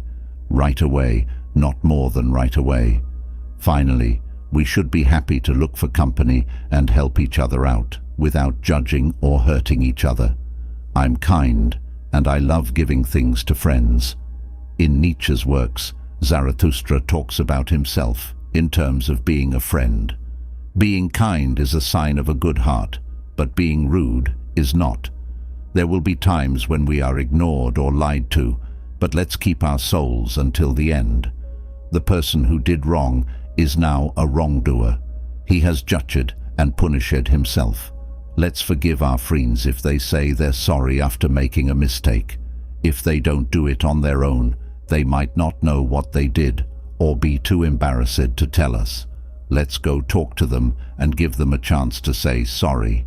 If they don't say sorry and act haughty, it's time to say goodbye. When life plays tricks on us, we let down our guard. So we ask our friends for help, and if they're honest, they do. On the other hand, we all need to do our best to be self-sufficient. Without a doubt, we will never fully understand anyone, and there will always be setbacks. We can only keep being friends with the universe and be grateful for what the gods have given us. We may not have a friend tomorrow for a number of different reasons. Today, we have someone to talk to and share with.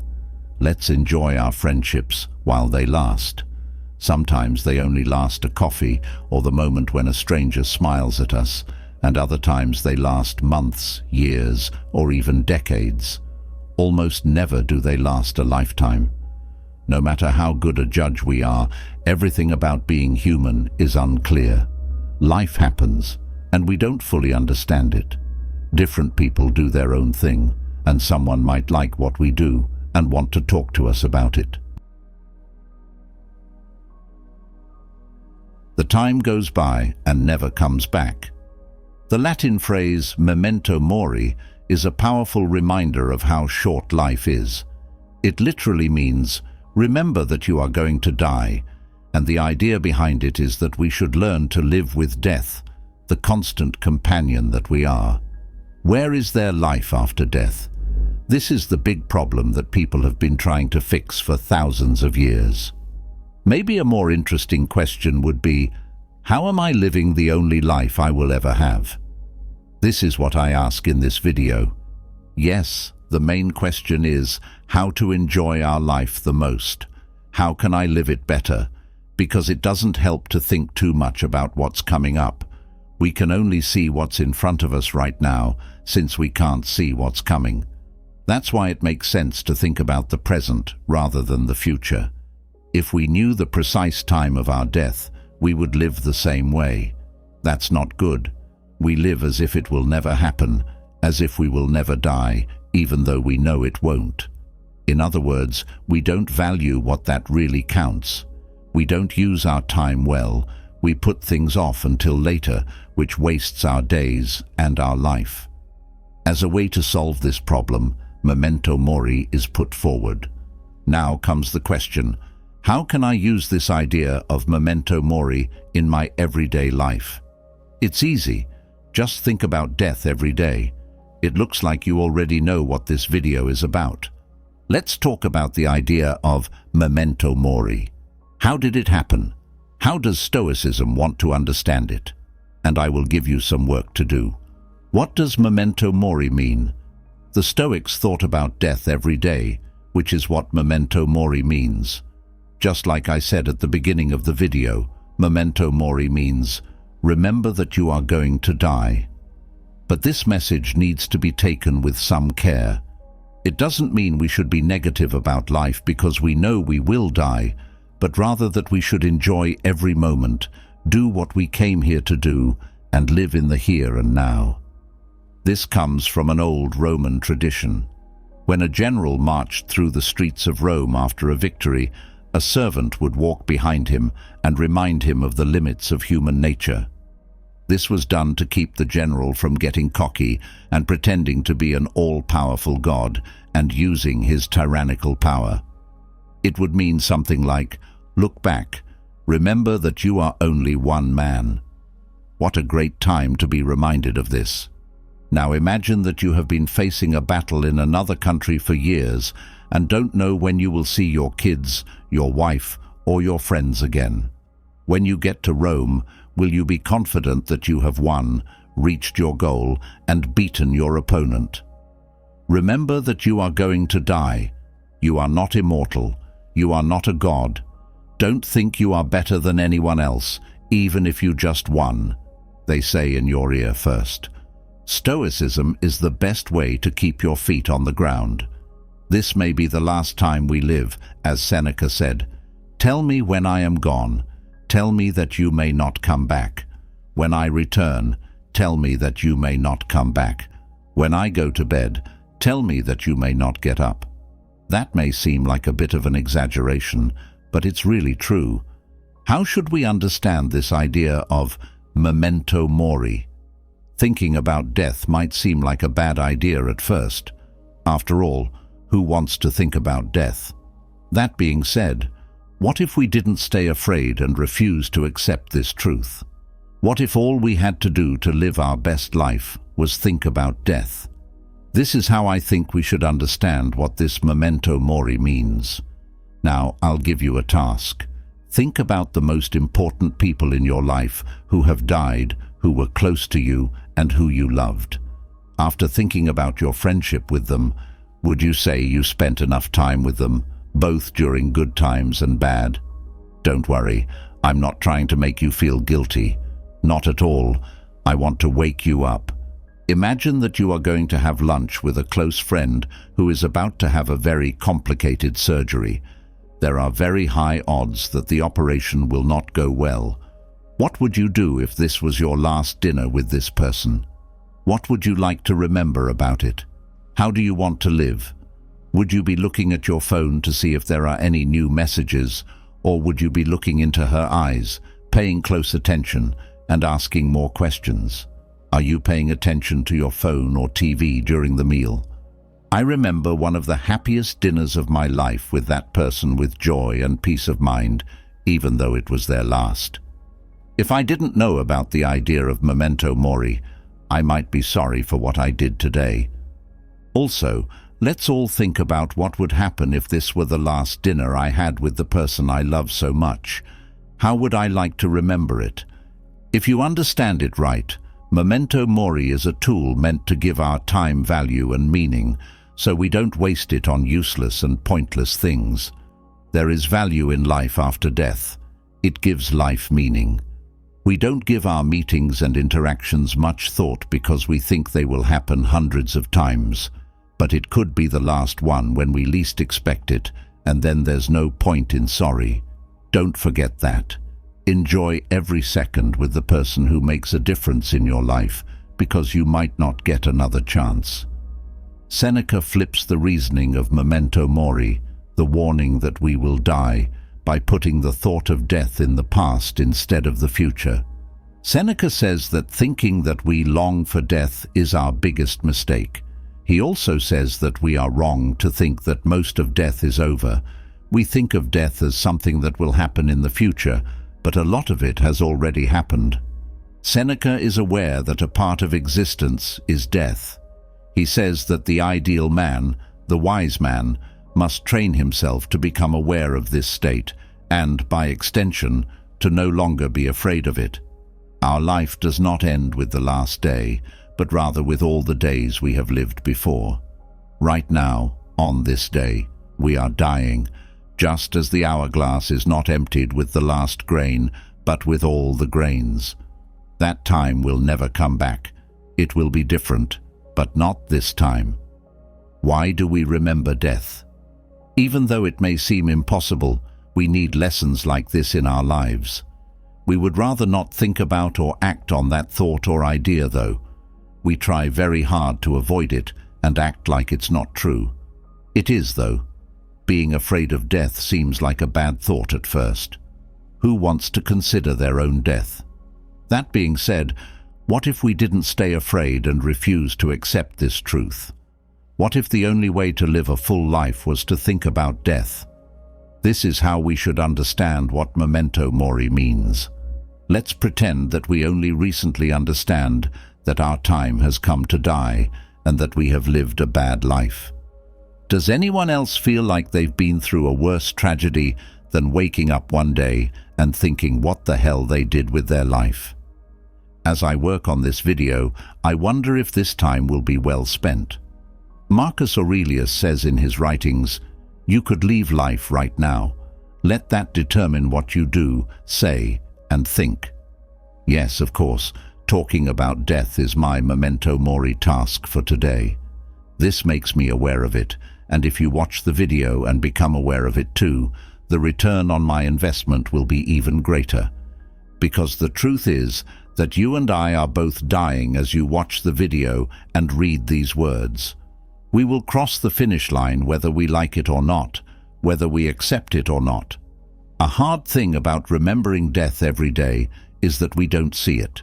We know that we are going to die, but there's a part of us that doesn't want to believe it until we say 70 or 80 years old. Nassim Taleb, a writer, said that seeing a baby cry next to us is more shocking and upsetting than learning that every day hundreds of children die of hunger. This is because we only see the baby and not the other children. Death is the same concept. You may know the thoughts that go through your head when someone close to you dies. I have to live better. I have to make the most of my time. There are thoughts that come up because you are seeing death up close. You feel it, even if it's not your own. But after a few weeks or days, the waves slow down and life goes back to normal. Someone once said, "Death is the only prophecy that never fails." Everyone is born with a death sentence. You never know when it may happen, but you know it will happen sooner or later. You keep forgetting that we are going to die. How are you going to live? Which scares you more, death or life? Here is an answer from Mark Twain. The fear of death comes from the fear of life. The man who lives fully is ready to die at any moment. I think that the best way to live fully is to think about death every day, if not several times a day. Use your time more wisely. Think about what makes you feel alive, what brings you joy, and what gives your life value. Do not let everyday problems and unimportant things distract you from what is important. Remember, Memento Mori isn't just about remembering that we're going to die. It's also about living fully and consciously, enjoying every moment as if it were your last. Living in fear of death is not what it means. Instead, it means accepting life with thanks for every moment and every person in it. Remember that you are alive and that you have the power to make the day important and beautiful every day. Love, live, and be yourself, because what counts most is not the number of years you live, but the life you live in those years. Finally, the Memento Mori is a strong warning of how short life is and how important it is to live fully and carefully. Love the people you care about and do what makes you happy every day as if it were your last. Death is unavoidable, but while we are still living, we have the chance to make our life meaningful and full of happiness. Don't waste your time on useless things. How come you think you'll remember your deathbed after you die? Really wished I had spent more time fighting on FB. Instead, you might think, I wish I had been braver and lived more deeply. What if you say you don't care now because you won't know when the time comes? I could be wrong. To this I would say that Australian nurse Bronnie Ware, who provides palliative care to people with incurable diseases and is with her patients in their last weeks of life, decided to share the thoughts they had before they died. Here are 5 of them. I wish I had done what I wanted to do instead of what other people wanted me to do. I wish I hadn't worked so hard. I wish I had spoken up more. I wish I had spent more time with my family. A lot of people talk about other people, their feelings, their bonds, and their thoughts. Even though death may be the only thing that is certain in life, we keep wasting time like we'll never die. People often put off doing important things because they think that life will always be there for them. However, everyone knows someone who changes their habits and starts taking care of themselves after getting a serious diagnosis because they realize that they might die sooner than they think. When that happens, they try to fix things. Please know that this video is not meant to criticize you. Instead, it is a message of support and inspiration. This video can be used as your personal diagnosis. You have a disease that will kill you one day. It's called life. It doesn't matter how long you only have 5 hours, 5 days, or 5 years left. It's important to start living right away. You might think I'm being weak, but trust me, when I say that, I am sure we are both in the same situation and that I have the same deadly illness as you. Stop putting things off and start living. The more you waste time, the more it kills you. How can we start to turn this around? Seneca gives us a hint in On the Brevity of Life by telling us where time is going and what we have to do to get it back. We don't not have enough time, we just waste too much of it thinking about what Seneca says. Allow us to think that we look at our phones for 5 hours every day. We can put a price on it, as the wise Stoic suggested. How much is your whore worth? If it doesn't seem bad enough to us to waste our life that way. Take the number as an example. Every day, you'd waste 25. Every week, every month, every year, 8,400. It would be like throwing that much money into a fire and watching it burn. You could at least get it back at work, but you'll never get that time back. Remember the 5 things that people wish they had done differently before they died. Once more, ask yourself, do I want to live my life this way? Even though death may be the only thing that is certain in life, we keep wasting time like we're not going to die. We always wait to do the important things because we believe that life will always be there for us. However, why do we fear death so much? What makes it so bad? Death is awful because you won't get to see your child grow up. Death is awful because it takes away the chance to get old with the people you love most. When you die, you can't watch your favorite TV show anymore, which is awful. The answers to these questions are unique to each person. I haven't added anything else. Everyone should ask themselves these questions and then think about their answers. This will show you what you value most in life. The Memento Mori, a tragedy or a blessing. People usually look away and talk about something else when someone brings up death. They might also say that it would be better to talk about more nice things or change the subject. What's wrong with this is that it makes us forget reality, and when we ignore reality, we live in dreams that are much less real than death itself. Death is a blessing, in my opinion, not only because life itself has an end, but also because facing problems that we wouldn't dare to live through if we had endless life gives us courage. Here is an excerpt from Steve Jobs' speech.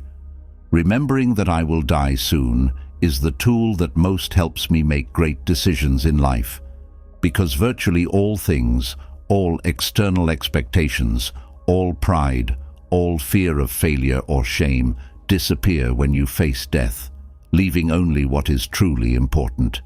You could be the next person to live in one of those places." Memento Mori also pokes fun at all the things we use to put things off, like shame, fear of failing, fear of what other people will say, and fear of not trying something. All of these things don't matter when we think about the infinite. It's like everything else. It's easier to say than to do, but you need to work on it. The concept of Memento Mori must be put into daily practice. Memento Mori's effects on other industries. Memento Mori in art. Many artists were moved by the idea of Memento Mori to make sculptures, paintings, and murals that often had skulls, skeletons, and other death-related images. People could look at these works of art and think about death and their own lives. As a result, many churches put up this art to remember Christians that they are only human and to encourage them to work hard at getting ready to meet God. In his picture, depicting the 3 important components of existence, the tulip, life, the skull, death, and the hourglass, French artist Philippe de Champagne voiced a feeling very similar. The original picture is in a style called vanitas, which is art from the 15th century that uses death symbols to make people think about what life is all about and how short it is. Memento Mori in dance and music.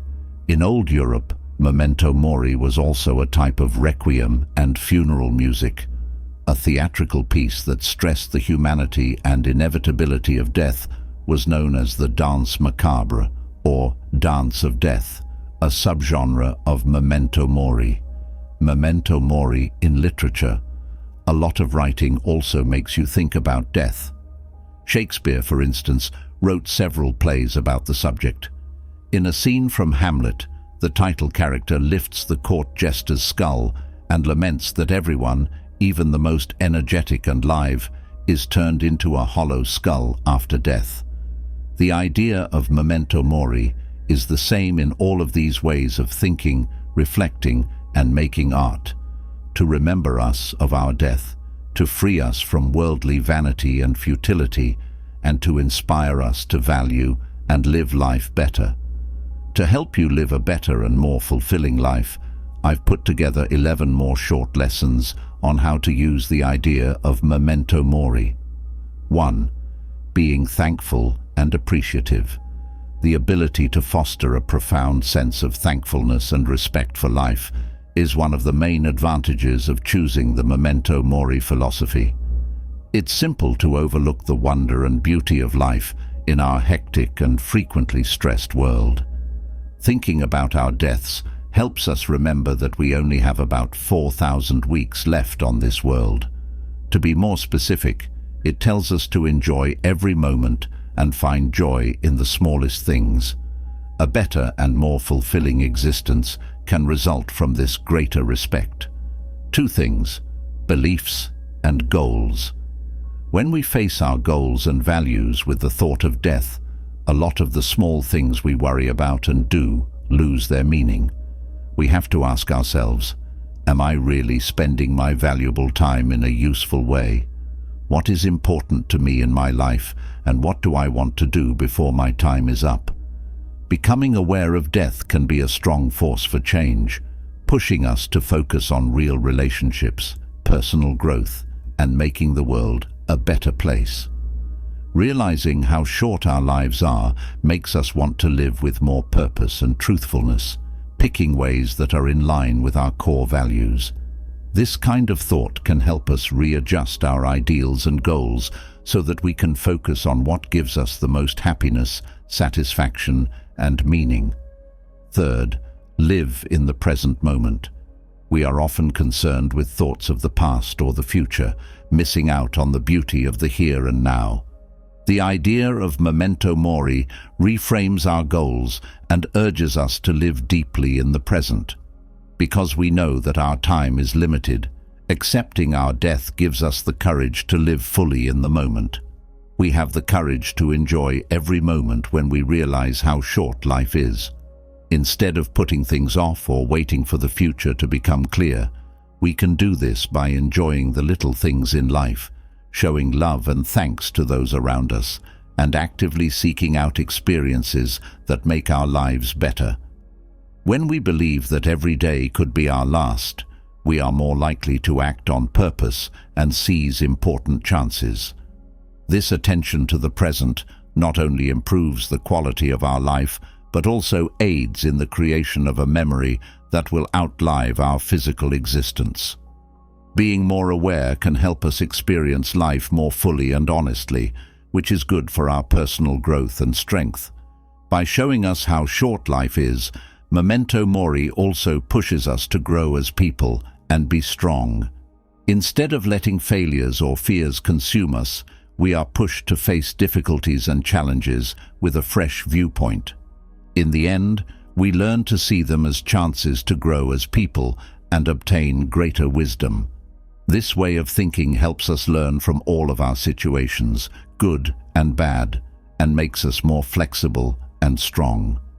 We not only live with more present and purpose when we fully incorporate the idea of Memento Mori existence into our lives, but we also prepare ourselves to handle the expected ups and downs of life with more inner strength and calm. Get over your fears and worries. A lot of us are afraid of death, which can make us worry and stress out for no reason. By changing the way people think, Memento Mori can help them deal with this fear. We can learn to accept death as a normal part of life instead of being afraid of it.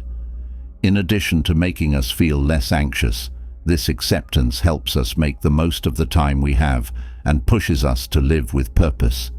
It makes us make plans, take chances, and follow our dreams. If we really know that time is running out, we are less likely to put off our hopes and dreams. This feeling of needing to act quickly can be a strong motivation that helps us reach our goals. Cultivate sincerity and legacy. According to the Memento Mori philosophy, living with purpose inspires us to follow our dreams, as well as to live a real and fulfilling life. We build a road that shows who we really are by setting goals and acting in line with our deepest desires and morals. This dedication to authenticity not only improves our own life, but also has a good effect on those around us. By living our lives based on our core values and following our real hobbies, we leave a mark on the world that will last long after we are gone. In this way, the Memento Mori is a steady reflection to live a worthwhile life, where every choice and action builds a rich personal memory. Encourage deep connections and empathy. The Mori Memento's main idea of transience inspires us to make our relationships stronger through true connection and empathy. Knowing that life is short makes us value the time we spend with others, which makes our mental bonds stronger. Understanding the inevitability of death can help us develop empathy and understanding, which can make us more sensitive and less harsh. You can improve your life and build a useful support network for now and the future by putting important relationships first. As a result, Memento Mori is not only a way to think about death by yourself, but it's also a way to get to know people better and keep those ties going. Reducing materialism. Practicing Memento Mori makes us less materialistic, and it changes the way we act so that it's not just about getting more stuff. We frequently get sidetracked from what's important in life in our chase of material good. Memento Mori questions our society of consumerism by showing how useless material wealth is when you think about death. When we realize that material things are useless in the face of the inevitability of death, we start to look for other kinds of riches, the riches of human experience, learning, and mental and spiritual growth. This philosophy helps us stop focusing on getting more things and start focusing on getting more important events, relationships, and personal growth. This change in focus not only goes against the consumerist society that is popular right now, but it also encourages a better and more important life that is focused on things that will last and add to our memory and well-being in the long run. Accepting failure and learning from it. Thinking about death is a strong way to accept loss as a normal part of life. We can see loss not as the end, but as an important step on the way to learning and growing as a person with this philosophy. Accepting that failure is a normal part of life makes us stronger, more willing to learn from our mistakes, and less worried about what other people will think of us. We can take chances, push our limits, and grow as people when we do this. It also makes us stronger on the inside, which lets us try new things, come up with new ideas, and change. In a nutshell, Memento Mori shows us that every challenge or loss is a chance to grow in courage, wisdom, and fortitude. The awareness of mortality that Memento Mori fosters acts as a lighthouse that directs us toward a life full of meaning and purpose. This private thought helps us tune into our greatest wants and passions, providing us with an internal guide for our life choices and paths. As we gain understanding about what we truly value and desire, our actions and choices become more matched with our true selves. This honesty in how we live and talk about ourselves not only makes us feel good about ourselves, but it also makes our relationships and experiences better. Thus, Memento Mori is not only a warning of the finiteness of life, but also a call to live each moment with meaning and purpose, finding what truly completes and fulfills us. Building a long legacy. The thought of Memento Mori is not limited to our individual existence, but stretches to the permanent effect we can make. Thinking about what kind of memory we want to leave is encouraged by this philosophy. Questions such as, what impact do I want to have on the world? And how do I want to be remembered? Take on new meaning. Awareness of our finitude drives us to make a worthwhile addition to society, whether through our deeds, our relationships, or the lessons and values we pass on. By thinking about what we can leave behind, our time on earth takes on more purpose and meaning. Our values and influence will reach beyond our own lifetimes and affect future generations in ways we may never know. Like life, this video is over. It has come to an end. Thank you for your time, and if you liked it, leave a like, subscribe to the channel, and tell me how you plan to put this Memento Mori idea into practice or how you already do it. I also ask you to help me share the lessons of Stoicism with more people. So share it with your friends and loved ones. Take advantage of your time because you will never get it back. Thank you very much and see you in the next video.